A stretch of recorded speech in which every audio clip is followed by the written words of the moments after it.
లేండి అమ్మగారు అడుగుతాను. జీతం మేము ముందుగా తీసుకుంటాం, ఇప్పుడు ఆ బోకులు దేవని వచ్చేదే. ఇంక రా తోంతు.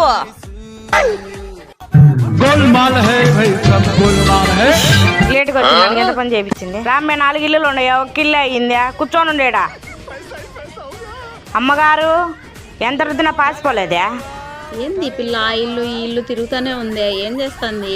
ఏం గొడుగు నువ్వు పట్టుకో ఉండవే, మీ అమ్మ ఏం చేస్తుంది? మా అమ్మ బాత్రూమ్ కడుగుతుంది అంటే అందుకే నన్ను పట్టుకోమంది. మీ అమ్మ బాత్రూమ్ కడుగుతుందా? మీ అమ్మ రిచ్ కాదా? అందరికి రిచ్ అని చెప్పుకున్నా లాస్ట్ బాత్రూమ్ కడుక్కోవాల్సి వస్తుంది.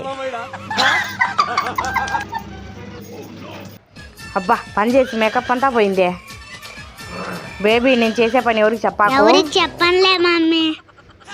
ఎంతవరకు వెళ్ళొస్తాను విజయ? షాపింగ్కి వెళ్ళాను సుబ్బు. నువ్వు ఏ షాపింగ్ చేసావో ఏం కడిగావో నాకు తెలుసులే. నేను బాత్రూమ్ కడిగేది ఎప్పుడో చెప్పేసిన. అనవసరంగా బిల్డప్ కొట్టి పూలు వేయనని పామెపా.